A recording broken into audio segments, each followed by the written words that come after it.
Good day everyone. Welcome back to our channel Padips. I hope you enjoyed Nationalism in India Part 1 video, and I am very happy to see you in the second session. And actually I didn't receive any doubt questions in the comment box. So I think you all are clear with that. So without delay, let's start our session. Our greatest weakness lies in giving up. The most certain way to success is to always try just one more time. Whatever we do in our life, whether work towards success is very hard, even though we should not give up and we should just keep on trying again. So in this picture you can see the weaver bird. இந்த viewer பேர்டுக்கு மூக்கு peak வந்து just ஒரு 2 centimetre இருக்கும்னு வைங்க. அந்த பீக்கை வச்சே அது இவ்வளோ அழகான நெஸ்ட்டை பில்ட் பண்ண முடிஞ்சதுன்னா நம்மளோட 2 ஹேண்ட்ஸால இன்னும் எத்தனை ப்ராப்ளம்ஸ் சால்வ் பண்ண முடியும் அப்படின்னு யோசிச்சு பாருங்க. ஸோ இதை நான் ஏன் சொல்றேன்னா, இந்த கிவிங் அப் அப்படின்ற கான்செப்டை தாண்டி சக்சஸ்க்கு கொண்டு வந்திருக்காங்க நம்மளோட national leaders. So they have achieved independence without giving up. So that's why I wanted to tell this to you.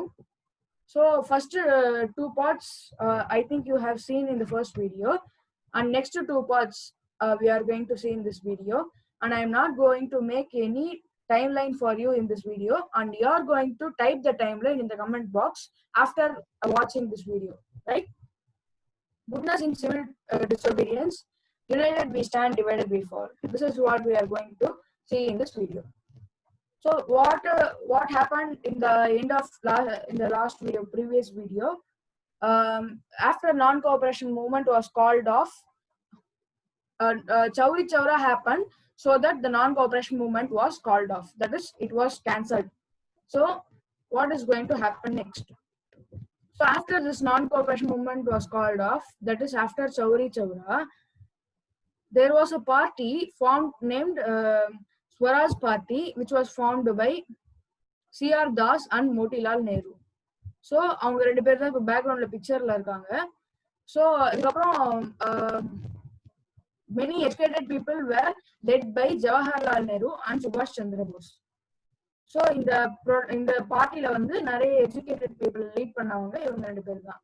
So agricultural process அந்த வில்லேஜ் சைடெல்லாம் பார்த்தா it began to fall in 1926 and it just collapsed after 1930.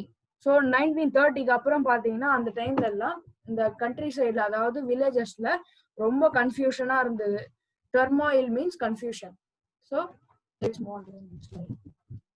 Simon commission, இதுக்கப்புறம் arrive ஆன ஒரு commission பேர் தான் Simon commission. So what happened is, இந்த டைம்ல just when they called off this movement and started the Swaraj Party, இதுக்கு against a villain ஏதாவது பண்ணணும்ல. So what they did was they formed a Tory government. Tory na ruling through tradition. So they formed a Tory government and it was set up under Sir John Sunderland. So your drawback enna, this commission only had British members, not a single Indian member was joined in this commission. இது ஒண்ணே ஒண்ணுதான் இதோட drawback.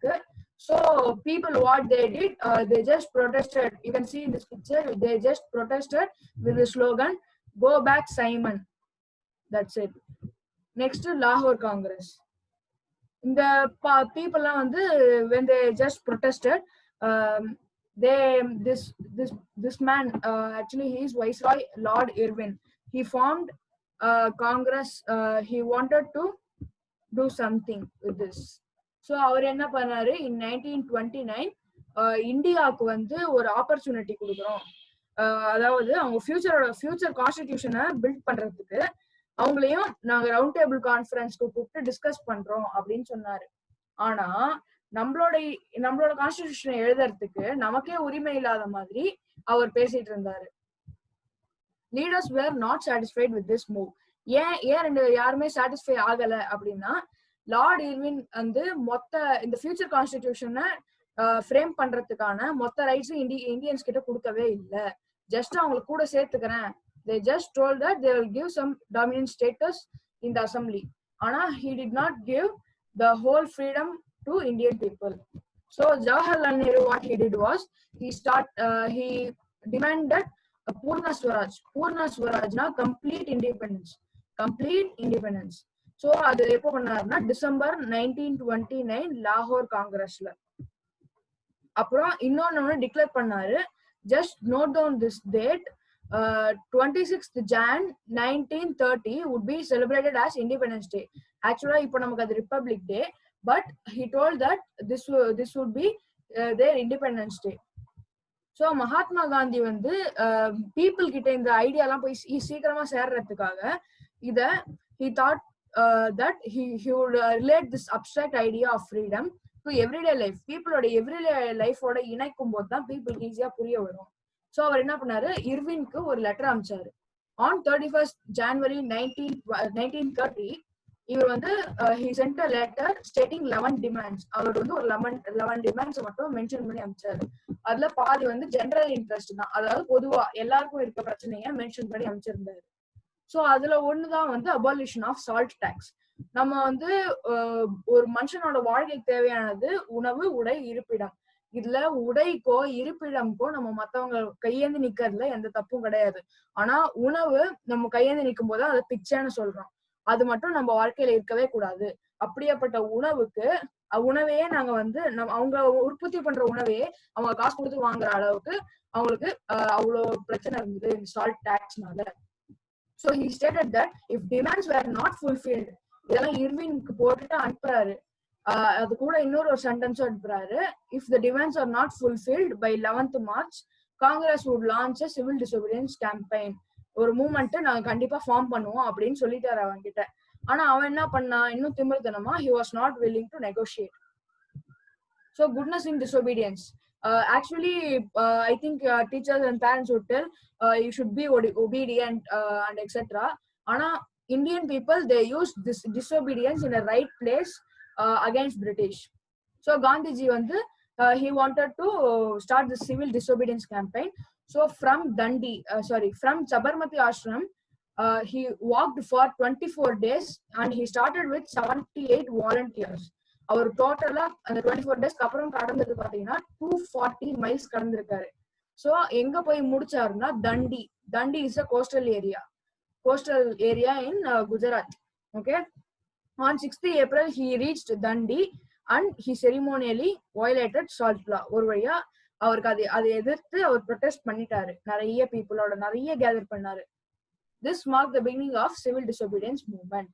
இதுக்கப்புறம் தான் இந்த 24 நாள் நடக்கும்போது news வந்து வைட் ஸ்ப்ரெட் ஆகி இந்தியா ஃபுல்லா people were they themselves started movements in their own places and they cooperated to Gandhiji.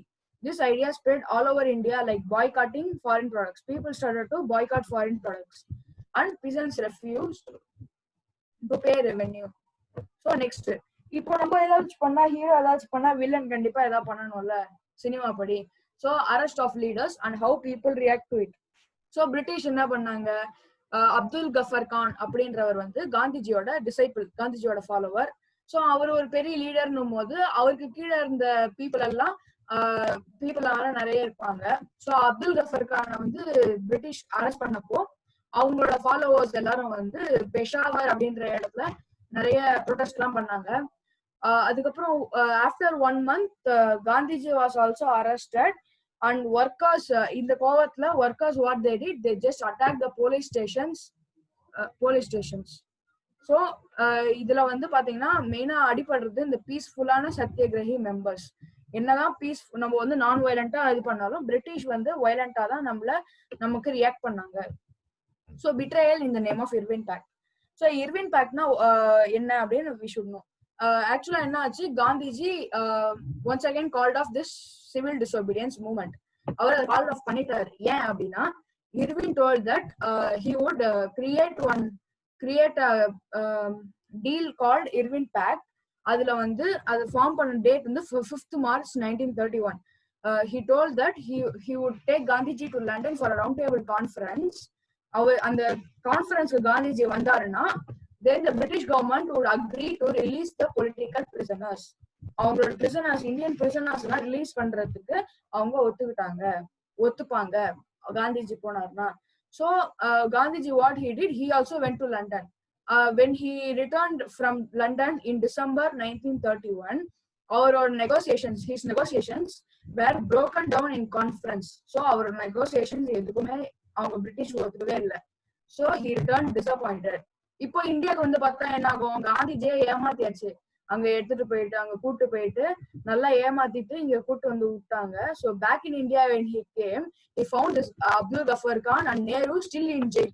அவங்க என்ன சொன்னாங்க, they agreed to release the political prisoners, but they were still in jail. And Congress வந்து காங்கிரஸ்லாம் party form பண்ணக்கூடாது, it is illegal அப்படின்னு declare பண்ணிட்டாங்க British government. So he again wanted to continue civil disobedience movement in after that in 1932. ஆனா it lost its effect in 1934. People in disobedience movement. So இதுல வந்து இப்போ முடிஞ்சிச்சு civil disobedience மூவ்மெண்ட்ன்றது. Next மத்தவங்க எல்லாம் எப்படி ரியாக்ட் பண்ணாங்க, டிஃப்ரெண்ட் கிளாஸஸ் ஆஃப் பீப்புள் எப்படி ரியாக்ட் பண்ணாங்க. So patidars of Gujarat and judges of Uttar Pradesh. இந்த patidars அப்புறம் judges இந்த ரெண்டு வார்த்தை வந்து அங்க இருக்க கம்யூனிட்டி பீப்புள் பேரு. வேர் ஆக்டிவ் இன் த மூமெண்ட். இந்த மாதிரி பீப்புள்லாம் தான் நிறைய பேர் இருந்தாங்க. ஏன் அவங்க எல்லாம் இதுல பார்ட்டிசிபேட் பண்ணாங்கன்னா, they were hard hit by trade depression and falling prices. they were mainly peasants. அவங்க எல்லாம் வந்து இந்த ட்ரேட் டிப்ரெஷன்னால ரொம்ப ஹார்ட்ஷிப்ஸை வந்து எதிர்கொள்ள வேண்டி இருந்தது. So they wanted to participate in this civil disobedience movement. So இதுக்கு வந்து for the refusal of government to reduce the revenue demand, they led to widespread fallback. So இந்த மாதிரி பிரச்சனைனால இந்த ரெவென்யூ டிமாண்ட் அதிகமானனால they led to widespread fallback. They were disappointed when the movement was called off in 1931. அவரு call off பண்ணிட்டு London போனப்போ Irwin pact போனப்போவே இவங்கெல்லாம் ரொம்ப டிசப்பாயிண்ட் ஆயிட்டாங்க. சரி, நெக்ஸ்ட் பிசினஸ் பீப்புள்லாம் what they did in civil disobedience movement. So first world war அப்போ பிசினஸ் கிளாஸ்னாலே வந்து ஷுவரா they will be high class people, merchants, இண்டஸ்ட்ரியலிஸ்ட்னா. அதுவும் ஃபர்ஸ்ட் வேர்ல்டு வார் அப்போ நம்ம என்ன பார்த்தோம், there was a really hardship. The people had to pay revenue, war loans. அவங்க கட்ட போறது எல்லாமே இந்த மர்ச்சன்ட்ஸ்க்கும் இண்டஸ்ட்ரியலிஸ்ட்க்கும் தான் போகும். ஸோ அந்த டைம்ல they made huge profits. So restriction of business activities by British led them to requirement of protection against import of foreign goods. So import of foreign goodsல இருந்து அவங்கள ப்ரொடெக்ட் பண்ண முடியல.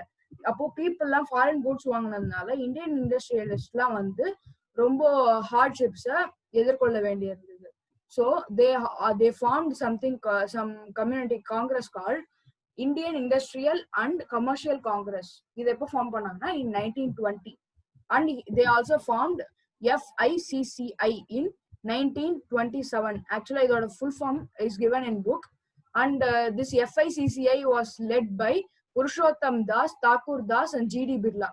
actually these points are not very important for exam, just you should know what these are.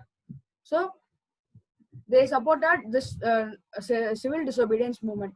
So இந்த மாதிரி ஹார்ட்ஷிப்ஸ்லாம் அவங்க எதிர்கொள்ள வேண்டி இருந்ததுனால they just participated in civil disobedience movement and they provided many financial assistance.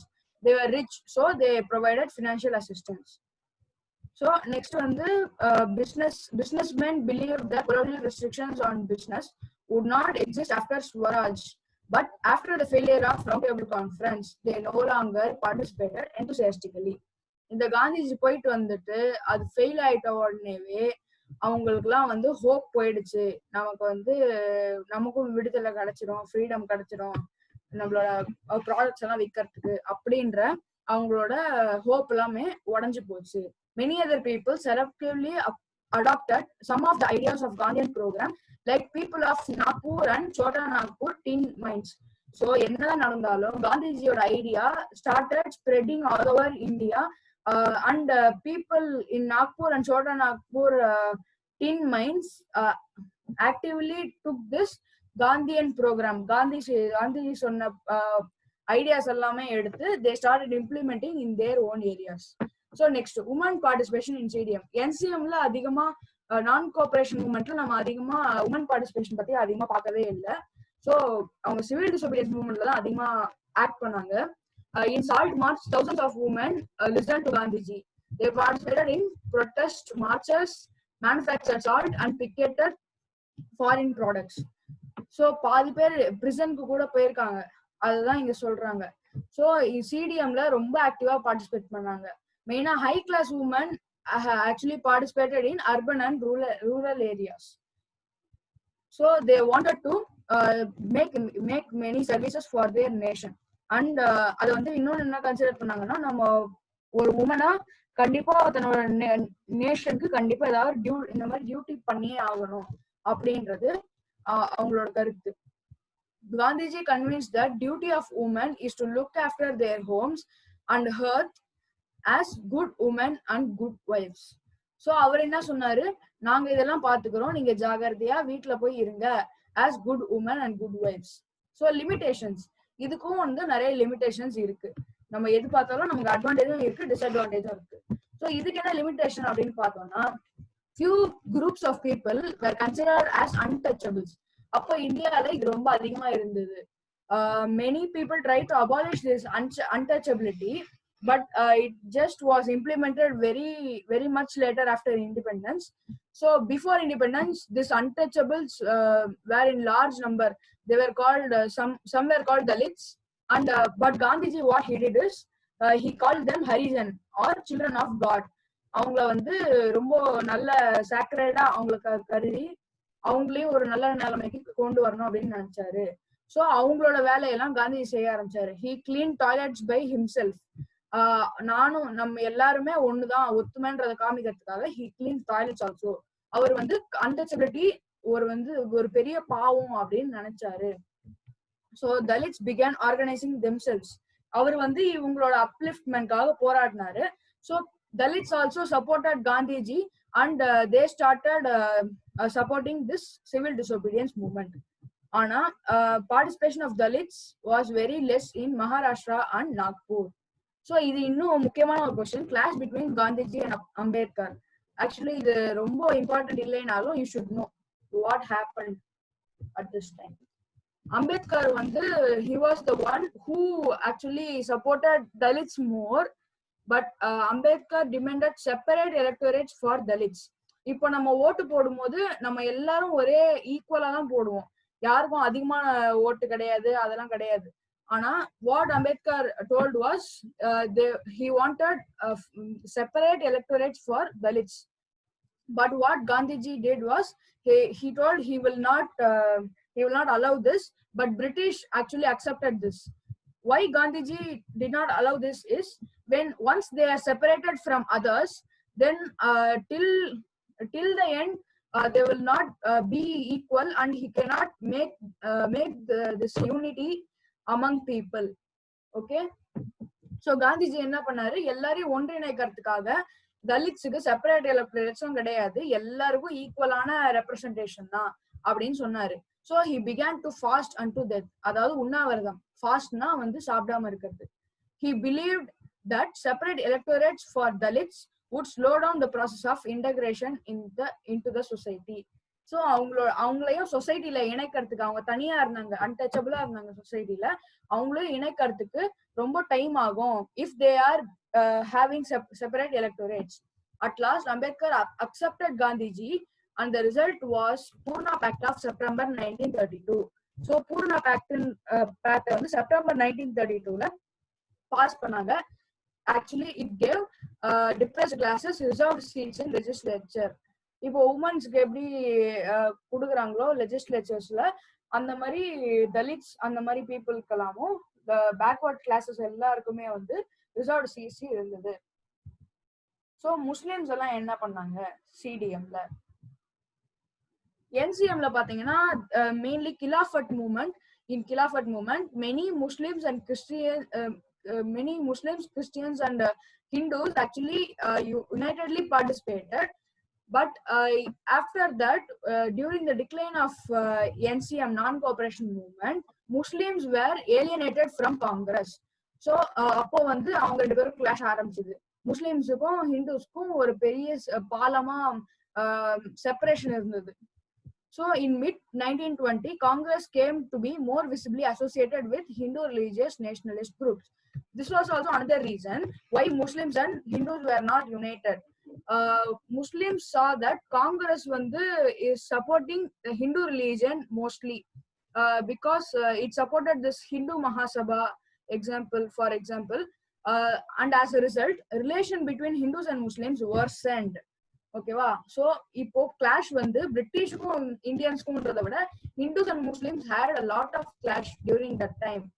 So Congress and Muslim League made efforts to renegotiate and alliance. So திரும்ப வந்து கொண்டு வரணும், எல்லாரையும் ஒன்றிணைக்கணும் அப்படின்னு நினைச்சாங்க. So Muslims were assured seats in central assembly and representation in proportion of population in Bengal and Punjab. ஏன்னா அந்த ரெண்டு இடத்துல மட்டும்தான் முஸ்லிம்ஸோட ஜனத்தொகை ரொம்ப அதிகம், பாப்புலேஷன் அதிகம்.